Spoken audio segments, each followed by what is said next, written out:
September 13th. I'm Rim. And I'm Scott. And this is Geeknights. Tonight we continue our series on how computers work with a new set of episodes on hard drives and storage, beginning with how to partition your hard drives. Let's do this. You know, for the last several weeks, every weekend we go out and then we come back and we do this show and we say something like, man, what a crazy weekend. You know what? Well, I always say, why can't we do nothing next weekend? And you know what we did this past weekend? Almost nothing. Really nothing. I mean, Emily and Alex came over. We played some video games and some board games. I played a lot of Resident Evil 4. Zombies are all up in the hell right His now. axe is on fire. I haven't seen an axe on fire the whole time. We watched some Harold and Kumar Go to White Castle, which was 50% a good movie and 50% not so much a good movie. It was a stoner movie. Yeah, we'll probably talk about that someday. But the first half was really funny. Yeah, kind of. Wasn't bad. Yeah. Scott and I played a lot of Dig Dug. Oh, Dig Dug.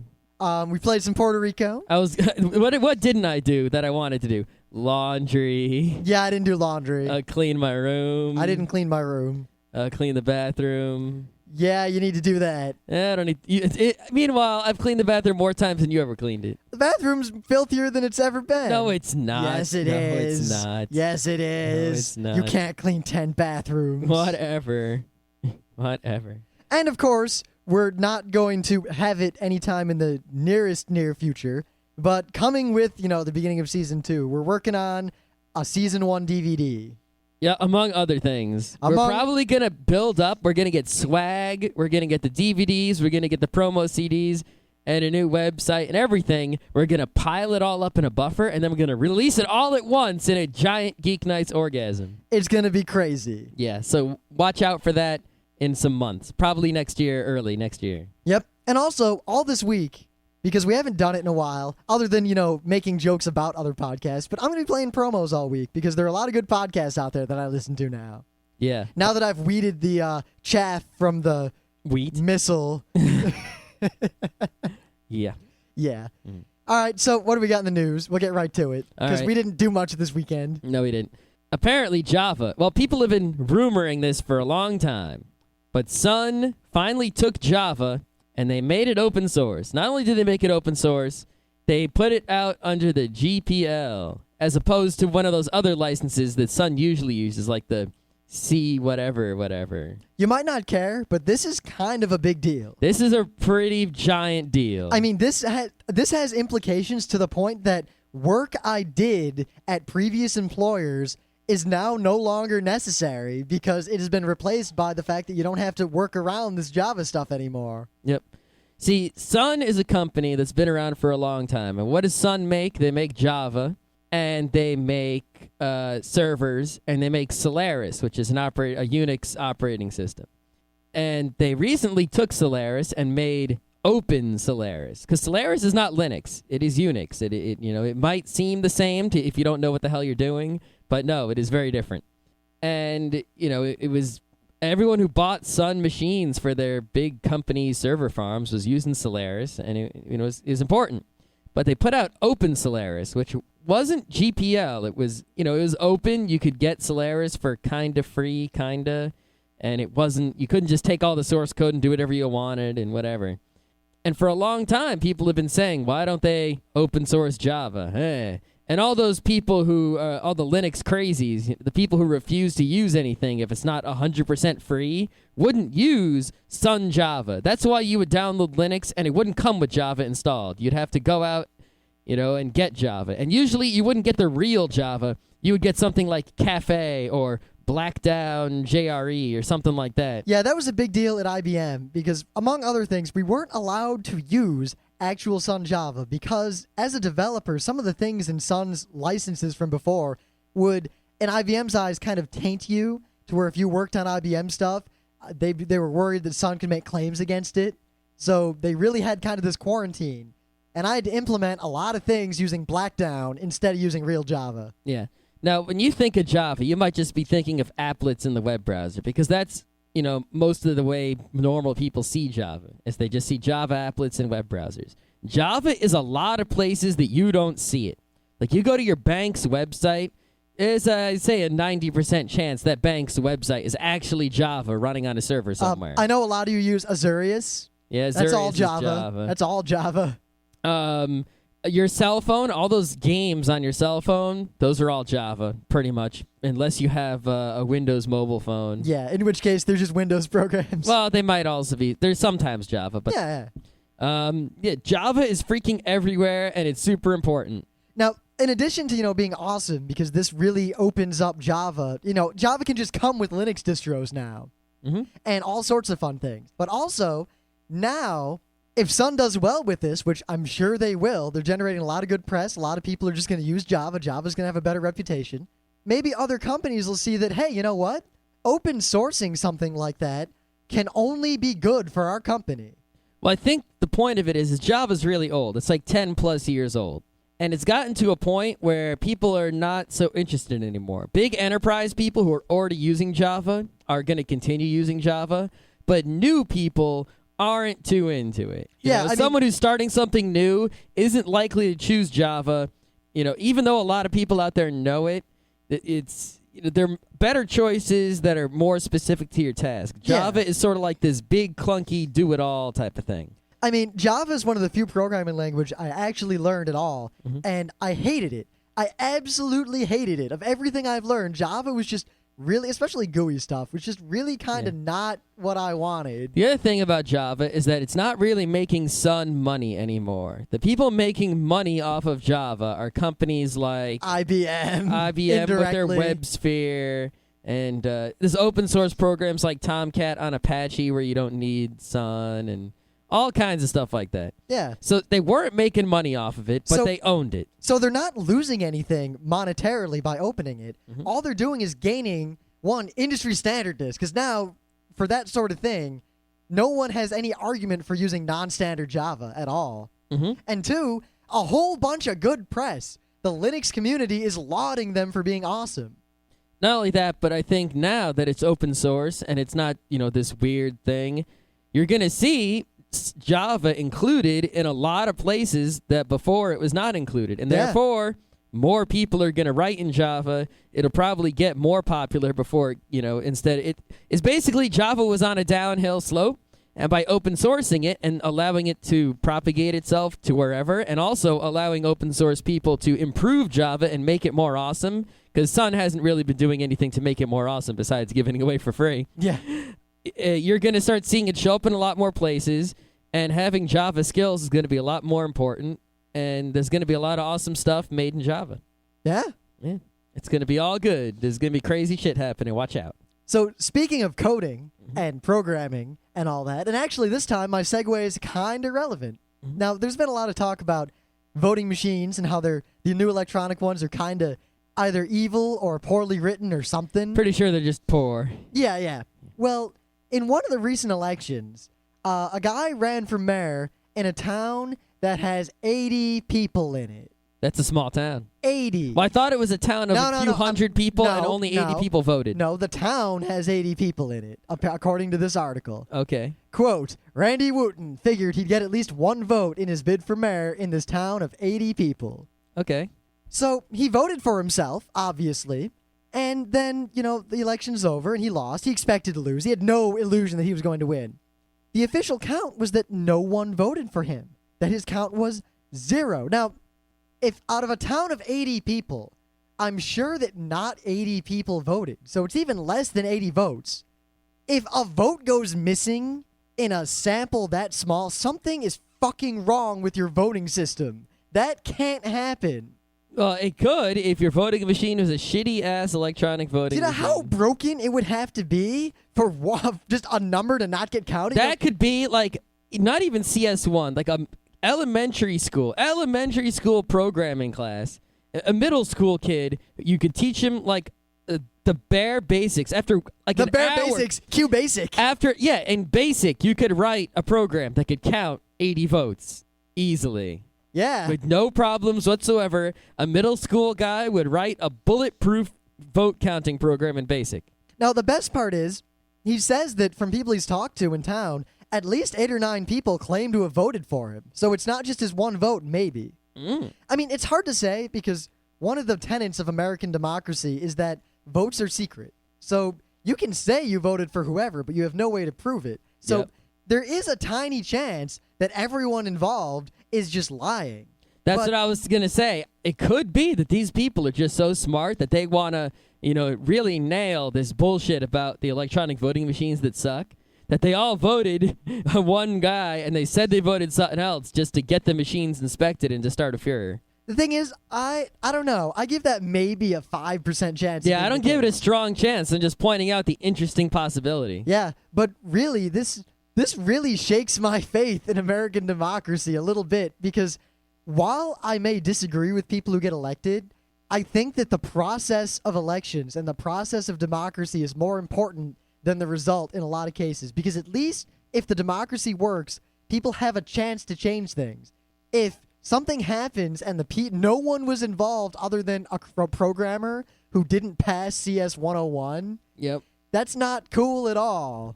I mean, it's one thing if you yell about your vote not counting because it counts so little. Like, let's if you live in California, your vote barely matters, and if you live in Wyoming, your vote matters a lot more, at least in a presidential race. Yep.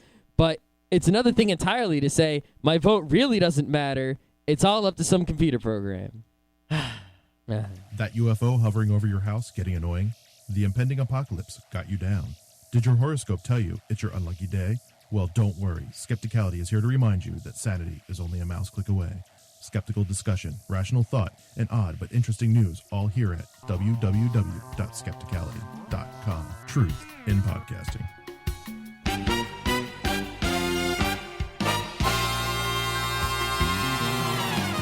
Things of the day. Ooh.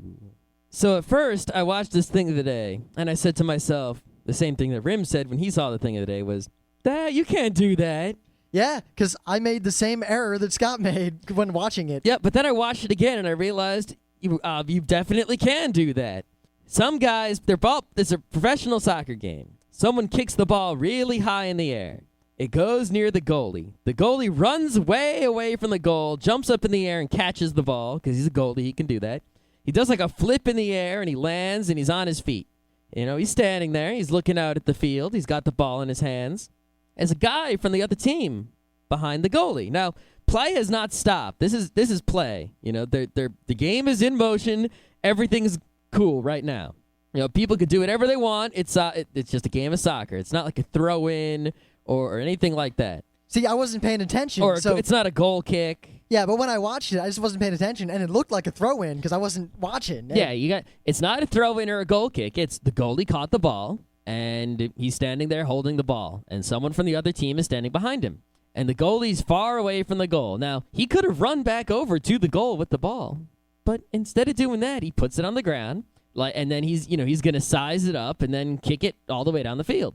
The guy on the other team who is hiding behind the goalie runs up in front of the goalie and kicks the ball into the wide open goal. And I can just imagine what's going through that goaltender's head, because that's the kind of thing that happens in a cheesy soccer movie. Yeah, it's like... or football to the majority of our listeners. Yeah, it's like the old Statue of Liberty play or something like that actually working. Yeah. It's like you watch a game of Little League Baseball, and you'll never see this in the major leagues. But in Little League Baseball, when someone gets walked, they will always run to first base. And because you're perfectly allowed to continue to running to second base after a walk.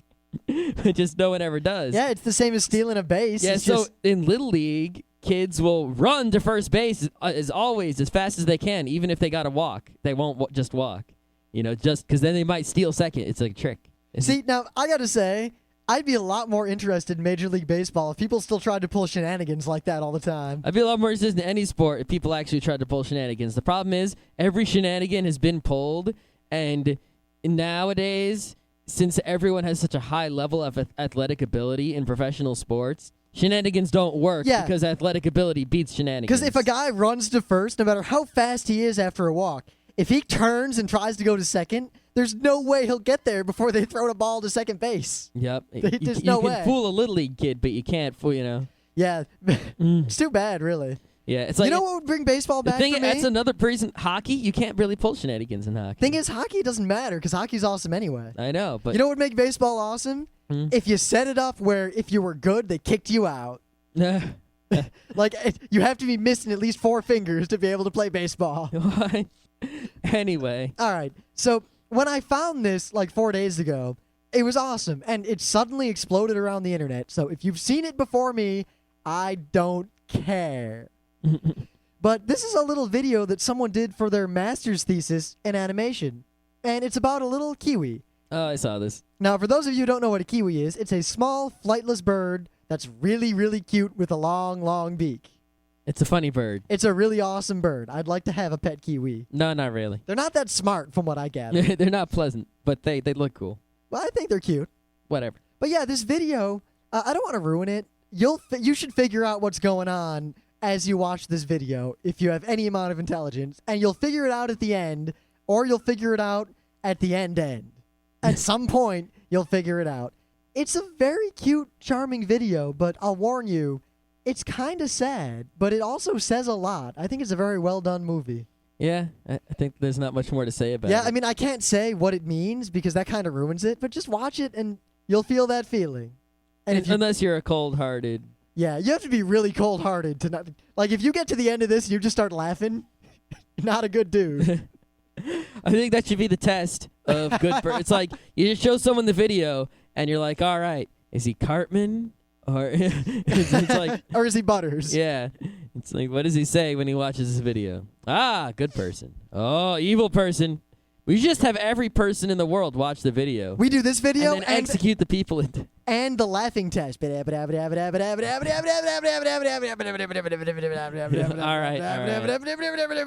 I could keep doing that all night. No, let's not. Yeah, so tonight, we, in the vein of many things we've been doing with Mondays, are going to go kind of back to our How Computers Work thing, but we're going to do a bunch of episodes about a kind of specific topic. Which is hard drive, partitioning, formatting, file systems, all that jazz. How to store data on computers. Because not only is there a lot of confusion about this, and not only has it changed a lot in recent years, but one of the most common sets of questions we get in our forums and in our email are either, help, this file is locked and I can't unlock it, or help, I tried to install Linux and I deleted all my files, or help, I can't make a 5th partition, why not? I think what it is really is if you're gonna if you just buy a computer and use it, Windows is already installed and you never have to know this stuff. If you're gonna tinker with your computer at all, the first thing that usually comes up is that you need to learn about partitioning and file systems and formatting and all that jazz. The first thing you have to learn. Now It's the first thing that jumps into your face. I mean, if you install Windows on a computer, let's say you're just reinstalling Windows, the only thing you have to know about besides press enter, press enter, press enter is stuff dealing with hard drives and partitioning. And the question has come up a lot lately, so we decided we're going to do podcasts on it so that all you people who don't know what the hell's going on can hopefully be informed. Now, one of the main barriers that people have is that while technology has advanced a lot in a lot of ways, two things that for the vast majority of computers have not changed very much or very significantly are the way hard drives work and the way you interface with them on the low levels, and the way the BIOS works. Yep. Those two things are kind of archaic, and they're really second nature to a lot of geeks in our generation, as in me and Scott specifically, just because we grew up in the era where computers had progressed beyond the Apple II kind of days, but they weren't easy yet. So we had to deal with all this stuff on a regular basis. Yeah, well, a computer with a Pentium 1 has significantly less features than a modern, like, I don't know, quad-core, whatever the fuck. But you had to do it. But the BIOS is essentially the same. Macs recently have done different things. They have open firmware instead of BIOS. Yeah. And they have a different partitioning system that is just weird. We're not talking about that. We're not talking about that. We're talking about the PC BIOS way of doing things that has been around for at least over a decade. Pretty much. And is still the standard. Any non-Mac computer you'll ever touch in your lifetime works the way we're about to describe. And I'll warn you, this is some archaic stuff. The reasons things are the way they are is arbitrary and due to the fact that there's been no reason to change this for many years. And don't feel bad if you don't know about this stuff. A lot of times we make fun of people who don't know about things. Unless you grew up in our generation and you were a computer nerd, there was really no reason for you to learn this stuff, and I really don't blame you. Yeah.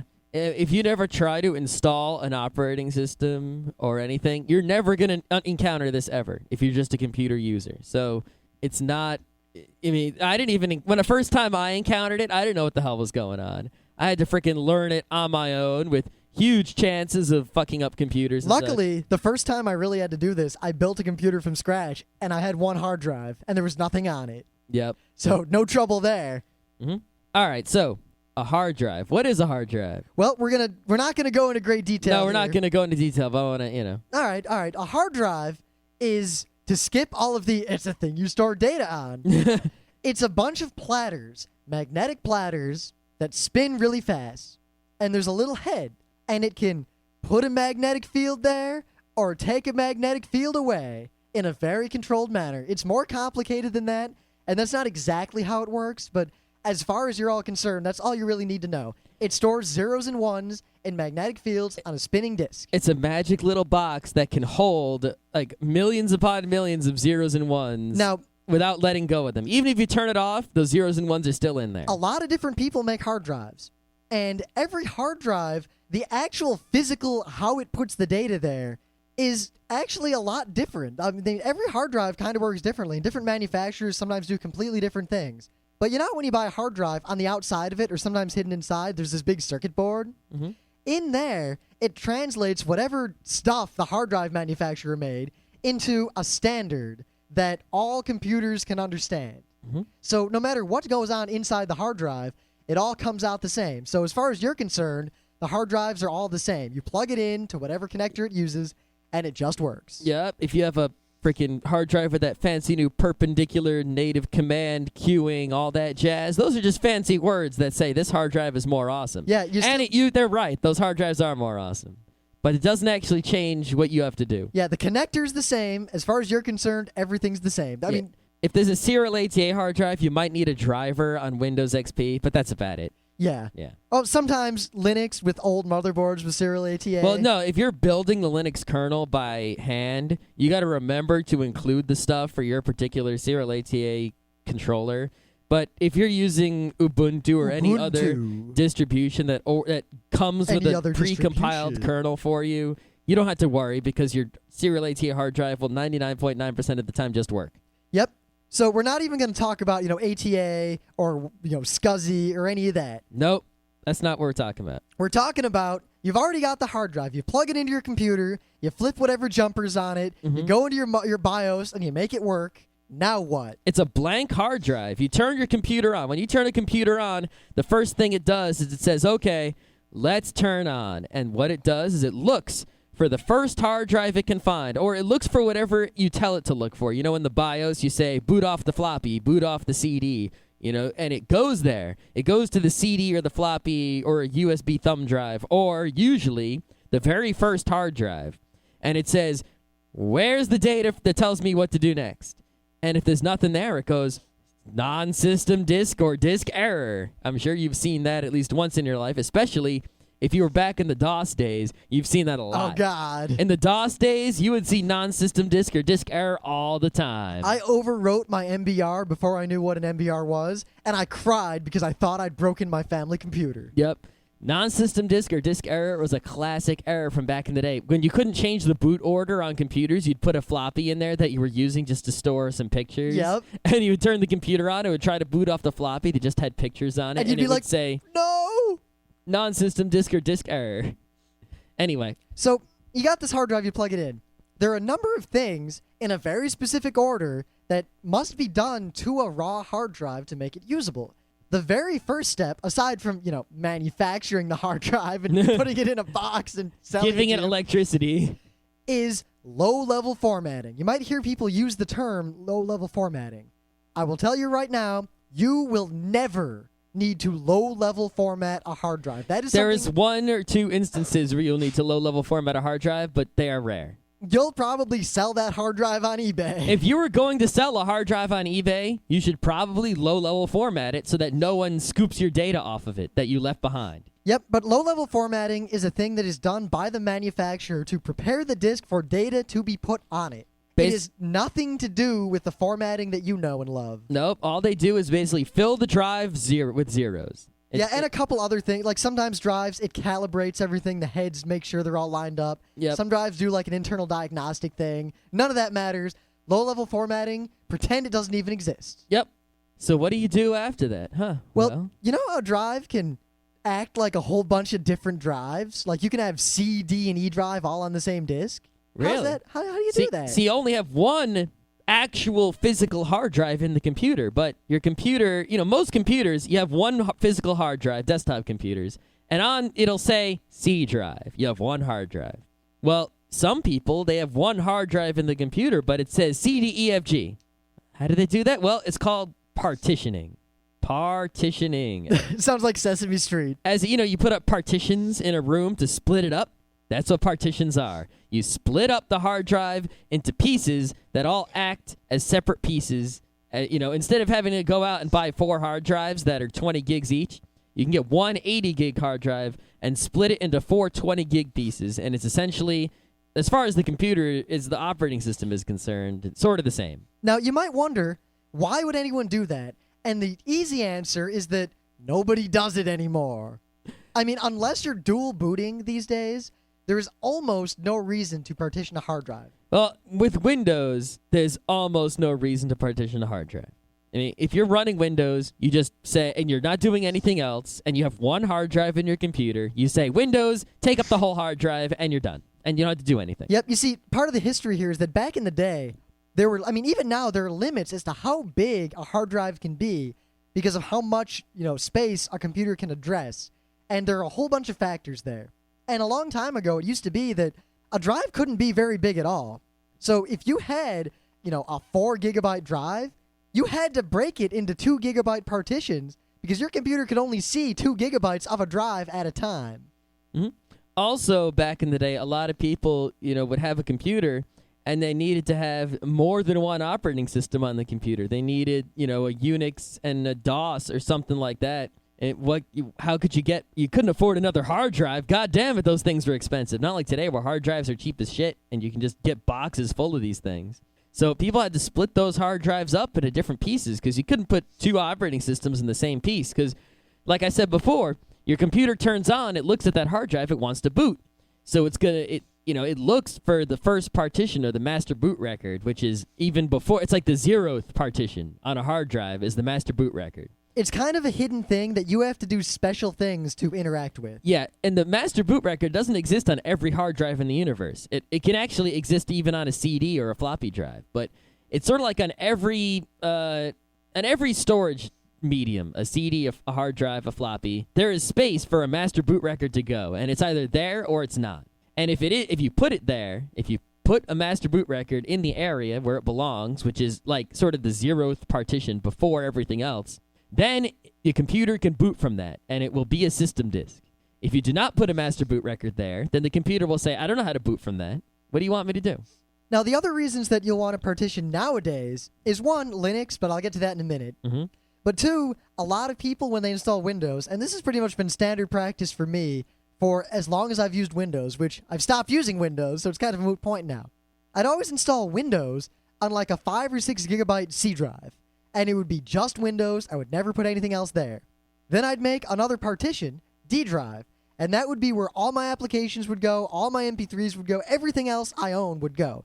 That way, if I had to reinstall Windows, because you had to do that periodically because of the way Windows was. You still do. We'll see if you have to do that with Vista. I could just reinstall Windows, wipe out the C drive, put a new Windows on, and not have to deal with backing up all my stuff or anything. Yeah, because when you install Windows on a partition, it demands to completely erase that partition. So if you have important data there, you have to back it up before you install Windows. And that's always a pain. That's always a pain. So if you have that data on a different partition, you can just not have to erase it. It's all good. Now, on Linux, a lot of you, and Unix, and any other Nix, Solaris. Yeah. You know how you have in Windows your C drive, your D drive. It's organized by drives or partitions. Mm-hmm. In Linux, it's the same. It's there, but you don't interact with it directly. You don't interact per drive. You don't care what hard drive something is on. Well, sometimes you do, but not really. But as a user, you don't care. As an administrator, unless your drives are filling up, yeah.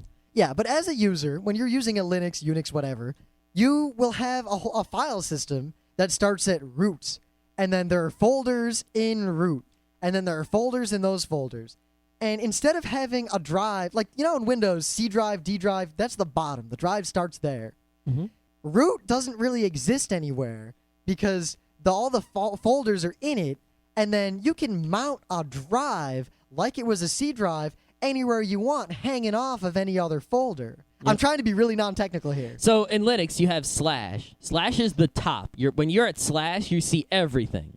And in slash, there's some folders like home, user, var, etc., bin.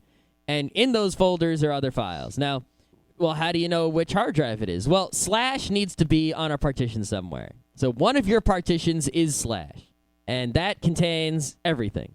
Now, what if you have another partition? Well, for example, on my computer, I have 2 hard drives. One of them is an 80 gig hard drive, and one of them is a 160 gig hard drive. The 80 gig hard drive contains slash, and it contains everything. Everything that, all those files, etc., everything is on that 80 gig hard drive, except the 160 gig hard drive is mounted to slash home. So if I go to the home folder, which is where all the user stuff is, the user's personal files and my MP3s and, everything, that's actually a different hard drive. Now, if I had just used one hard drive, it would look no different to the user. It would go to slash home slash their username, and their files would be there. It would just all be on one hard drive, the same hard drive as everything else. But what I did is I put slash home on a different hard drive, which means anything files that happen to be in the slash home folder are actually on this other drive somewhere, on a different partition, with a different file system. There are a lot of benefits to doing this sort of thing, and because we're not doing this for system administrators, you all know the other reasons to partition and all this. Mm-hmm. But as a user, here's the kind of the best example as to why this is a good thing. And then I've got something kind of enlightening that a lot of people don't know about Windows that you might be happy about, you might want to play with. Mm-hmm. Let's say I have a whole bunch of MP3s and I have one hard drive, and my whole slash is my whole hard drive. I just got this whole big hard drive and all my stuff is in it.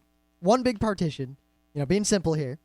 And all my MP3s are in slash user slash media slash share. Which is where you would never put them. No, but you could. Yeah, you could, I guess. Yeah. Bad move. But, well, yeah, but let's say they're there. And suddenly I'm running out of hard drive space. My MP3s have filled up the whole drive. Say I buy a brand new 5,000 gigabyte hard drive. So what I can do is mount that hard drive, copy all my MP3s to it, and then unmount it from wherever I stuck it, and then mount that hard drive at user share media where all my MP3s were. So now all the programs like, your music playing program and all your playlists that say the music is in user share media, they're used to looking there for music. They don't have to look somewhere else. Windows, let's say you had all your music in C:something, and then you got a new hard drive and you move all your music to it.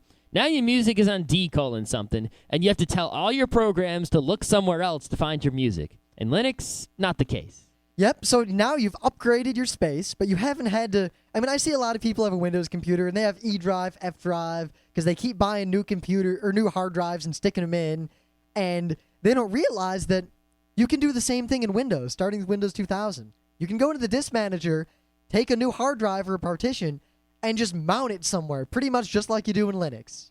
Yeah, only if you use NTFS. It's called, what is it called? Virtual directories, something I think is like what that. They call it. Yeah. You can look up how to actually do it. I'm not going to walk you through the GUI. In Linux and Unix, that's the way things work. In Windows, that's sort of like a hack thrown in, but it does work, mostly.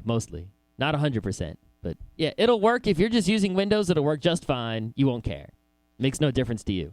Now, all this partitioning sounds great, but a lot of people have problems, especially if they try to make more than 4 partitions on a drive. Mm-hmm. This is the archaic part. You see, you can only have 4 primary partitions on a drive, period. Yep, that is it. That's the limit. You can partition. So you have a hard drive, you can split it up into 4 pieces, no more. This harkens back to a long time ago for reasons you don't care about. Yep. Now, what but people split up hard drives into more than 4 pieces. Yeah, you can put a lot of partitions on a hard drive. Oh, but how do they do that? We just said it could only be 4. Yeah, well, I said 4 primary partitions. Ah. Yeah, you see, there are other kinds of partitions. Well, really, there's only 2 kinds of partitions. Primary and logical. Now, to make it real simple, a primary partition is a partition. If you make 3 primary partitions and you need more than 4, you make your 4th primary partition. And then inside of that, you break it up into logical partitions. As far as your computer is concerned, the operating system and all that, they're just more partitions. Whether a partition is primary or logical has no bearing on anything other than making the partition. The only time you have to pay attention to the primary and logical partitions is when you're actually making the partitions and configuring them, because if you don't understand the difference between primary and logical, you're not going to set it up right, and it's going to be all weird. Yeah, because if you screw up partitioning, your computer is going to have trouble down the road. Mm-hmm. You're going to run into problems that you were not going to expect. Now, here's the problem a lot of people have with partitioning is, they have a computer, and it's already set up with a certain partition scheme, and they want to change it. And rather than just erase it and, figure out how they want their system to be and then choosing the correct partition scheme, they try to shrink a partition and then put some new ones in there, and they basically keep modifying the current setup and trying to turn it into something that works. You can't do that. It really doesn't work out well. You have to say, what drives do I have? What do I want to install? How do I want to configure it? And then choose the correct partition scheme for your needs and set it up that way from scratch. Don't go modifying you can shrink and resize and chop up partitions and with all sorts of partition magic tools, but you're only asking for trouble in the long run if you do that. Yeah, not only is that dangerous, because those sorts of operations will not often, but a non-trivial amount of the time fail, wiping out your data. I can't tell you how many times I get a story. Some guy's like, I was trying to modify some partition, something. No, you back up your data, you erase all the partitions, you figure out how you want the partitions set up, and you make it from scratch in the correct method. That is the safe and good way to do it. So how do you decide what partition scheme is the best for you? Well, if you're using Windows, there are a lot of ways you can go about it. What I recommend very generally is make a partition to install Windows on, and then make other partitions for everything else. Mm-hmm. That's really it. You can do whatever you want. I would recommend that you mount new hard drives in the file system like you would in Linux, instead of making, E drive, F drive, G drive, Z drive. My suggestion for Windows would be you have a hard drive. You want to give like 10 to 20 gigs for your Windows part because that's going to grow. That's where your registry is and stuff. I usually gave 6 gigs, but that was with Windows 2000. Yeah. And that was really pushing the line. 15 is probably good. Yeah, because hard drives... Especially hard drives are so big nowadays, it won't hurt. You can buy a 350 gigabyte drive for very little money. Yeah, less than $100. Then you're probably going to want to have another drive, and you want to mount that at the Documents and Settings folder, because that way you can keep all your music and all your movies and all your photos in the My Pictures, My Videos, My Music folders in your My Documents folder. You know where that is. Yeah. And that it'll be on that Documents and Settings partition.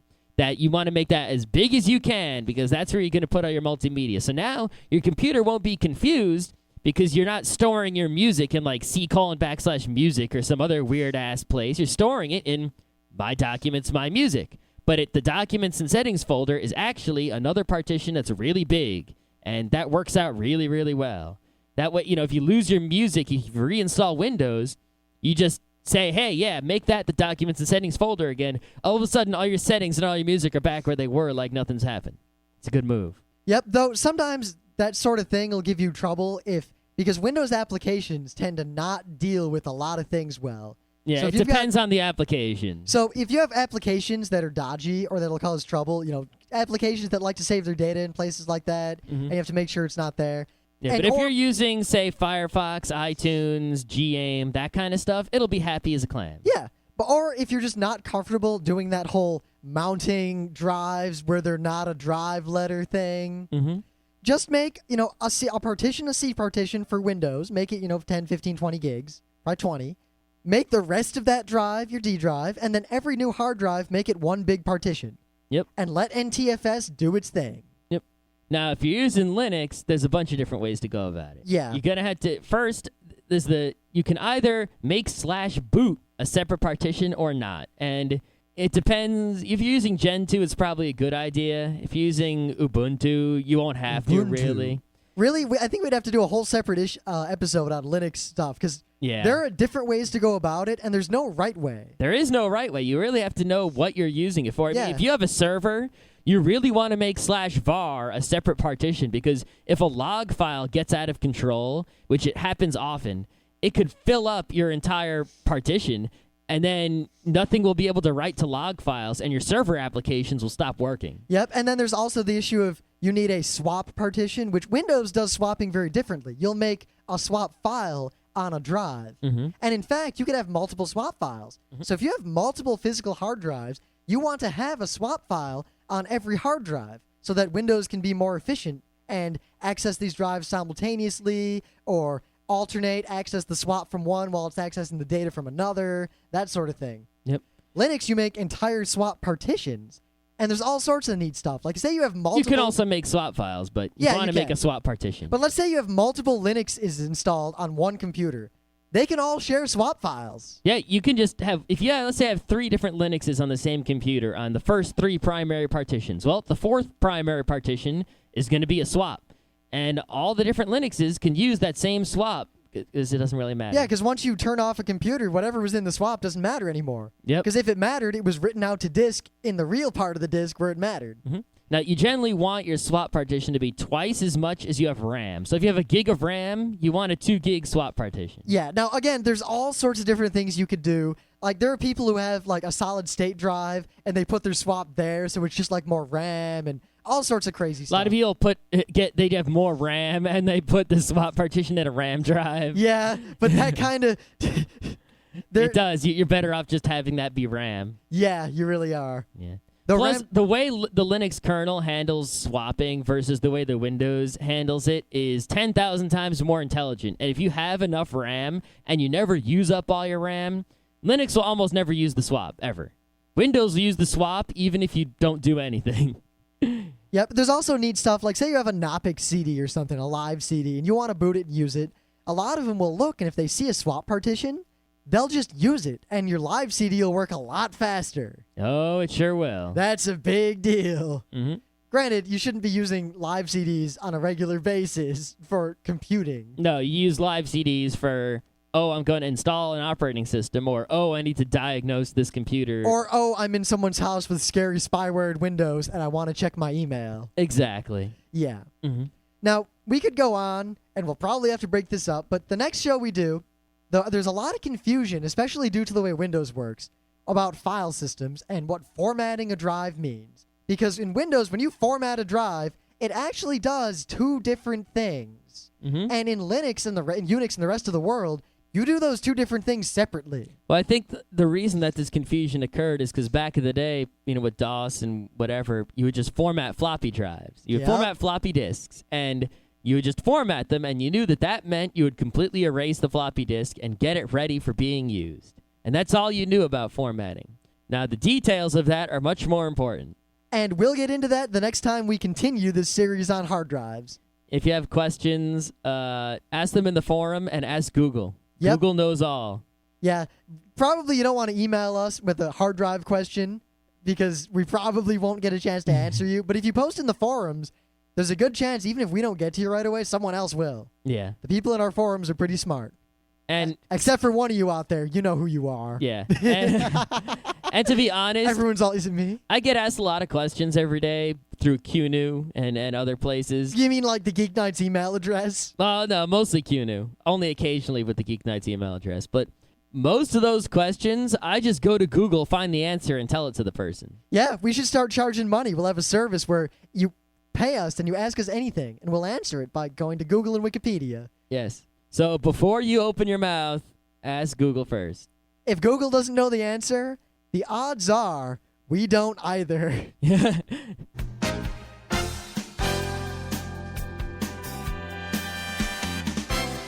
This has been Geek Nights with Rim and Scott. Special thanks to DJ Pretzel for the opening music. Be sure to visit our website at www.frontrowcrew.com, where you'll find show notes, links, our awesome forum, a link to our Frapper map, and links to all the RSS feeds. We say feeds plural because Geek Nights airs 4 nights a week, covering 4 different brands of geekery. Mondays are science and technology. Tuesdays, we have video games, board games, and RPGs. Wednesdays are anime, manga, comic nights. And Thursdays are the catch-alls for various rants and tomfoolery.